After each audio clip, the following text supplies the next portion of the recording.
Hello there everyone, welcome back to another video about the One Piece card game. Today I thought I was going to do something interesting. I am rating myself. What do I mean by that? Well, about a month and a bit ago I think I made what I refer to as definitive tier list. Now if you're curious why some of my videos are so aggressively clickbaited, it's because it's the YouTube algorithm, it's 2023, you should all know this by now. And if a video, it's actually crazy, you can actually look through my channel and you can see the ones where they're not clickbaited get like 300 views, and the ones which they are get like 1 to 2,000 plus. So it's just like, I mean, what can I do, you know? Anyway, I proclaimed that was the definitive tier list, and today we have most of the treasure cups in. There's one more this weekend, and I wasn't able to get the exact figures. I'm still waiting for them to come in, so I suppose if they do come in, you will see an edit here telling you that they did, and I had to re-record the whole video basically. But anyway, so I'm basically going to go through, and from the stats I have now,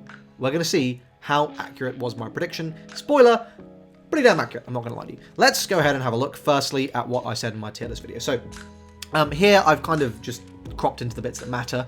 At the bottom, and I wouldn't recommend it, above the meme tier, we've got Blurple Crocodile, Odin, Blue Crocodile, Blurple Kaido, and Red Green Luffy. The tier above, you can try, we've got Doffy and Zoro. The tier above that, could win, we've got Kaido and Luffy, and then the best options tier, we have got Kid and Law. Let's take a look at what did well. So here we have all the results that for all the events that have happened so far in chronological order. As you can see, the Play TCG event and the Kokui event, I don't have the data for yet. I've been trying to find it. As I said, if that data does become available, I will add it into the video. But as you can see, what I've done here is I've put these in top order and I've color coded them. So, you know, if you see green, it means Kid. If you see a slightly different green, it means Odin, but there was barely any of that. Obviously, Crocodile, this one slightly different one, but mostly it's Doffy. If you see purple, it's Kaido. If you see red, it's either Zoro or Luffy, depending on the shade. Law, I made orange because it was dual color, and honestly, I didn't know how to make a gradient, and I didn't want to look it up. So, overall, as you can see, let's talk a little bit before I go through the actual numbers. And let's see what we saw. So in this first series of events, I believe all of these were on that initial weekend. Then this was the next weekend, and then we had all of these, I believe, on the most recent weekend. And then I think there's one more that's happening next week in Texas, but I mean, you know, who cares? It's set one format, we want to play set two. So, what do we see? Well, in this first week in the Carta Magica regionals, we saw Kid taking 3 of the top 4 spots. We saw Zoro up there. What are you doing here, bro? You are lost. And we also saw a good number of kids in the outside of that in the top 16, but we saw a pretty wide spread. You know, we've got Zoros, we've got Kids, we've got Kaidos, we've got Laws, we've got Luffy in there too, and we've got a few Zoros. Zoro doing quite well, actually. But as we move to the core TCG event, that doesn't seem to hold as true.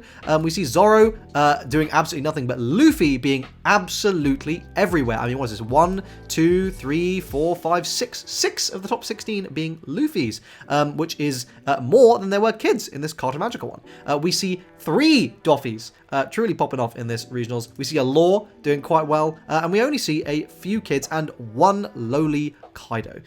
So that is interesting as well. So we see a complete script, you know, being flipped compared to that first one. And then, of course, the first UK regionals, we saw Law taking the whole thing. A good number of kids. We saw 1, 2, 3, 4, 5, 6 kids here, 4 Kaidos, and 1, 2, 3, 4 Laws with the 1 Luffy and the 1 Doffy. Of course, we see Kaido doing quite well. This was a... Oh, sorry, I was looking at the wrong one.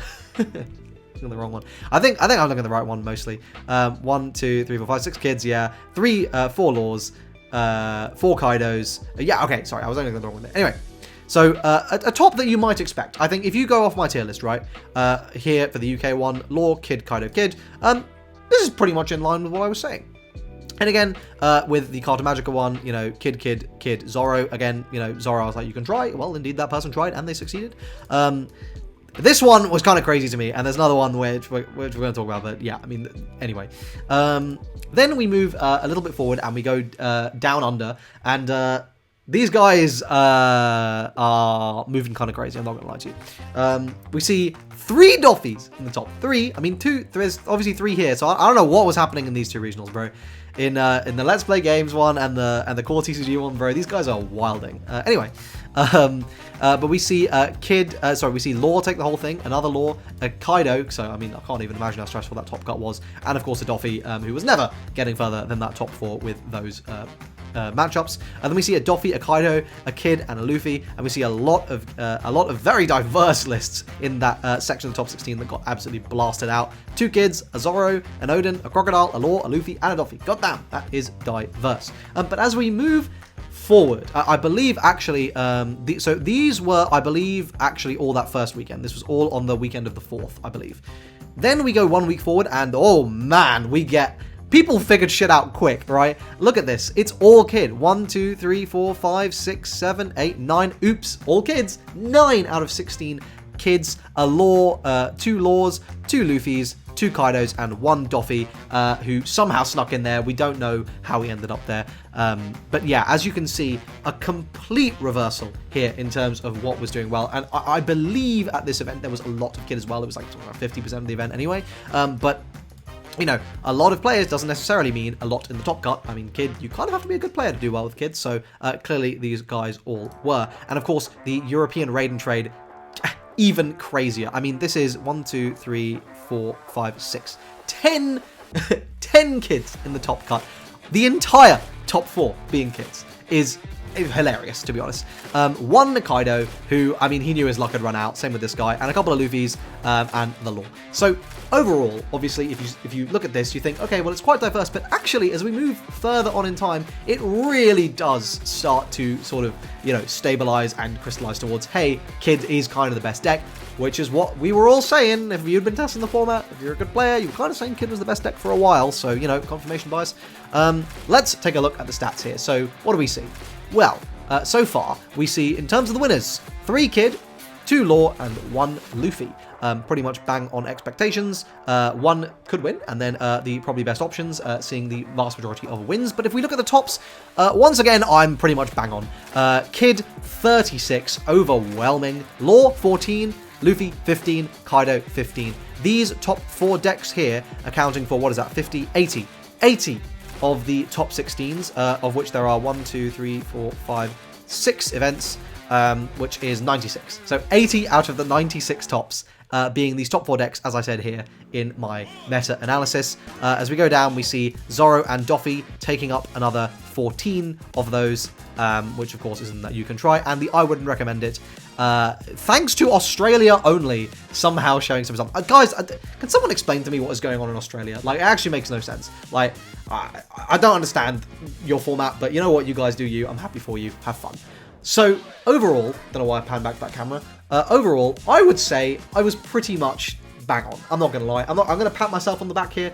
I think I predicted, analysed, and, you know, sorted out the format for you all very, very well. Now, if you are interested in seeing analysis that is historically accurate and therefore will always be accurate in the future, I am being somewhat sarcastic, but I am going to try, please do check out my Patreon linked in the description. I post early content for upcoming sets up on there at the moment. As of the time of this recording, my set 2 analysis has just finished going up on Patreon. You guys are not going to see it on YouTube for a good few weeks, I believe. You know, it'll be past championship season by the time the entire thing goes out, and I'm going to be starting doing some deck analyses on basically the best decks in the format. What should you be playing for your Championship Series events, basically the weekend after set 2 drops. I will say my recommendations are probably going to change though, based on this data, because, I mean, this is really interesting, right? I mean, look at what happened here. I mean, you had a lot of content creators who knew what they were talking about. I'm not saying just me. I saw multiple other ones. I mean, I'll take Cross, for example, right?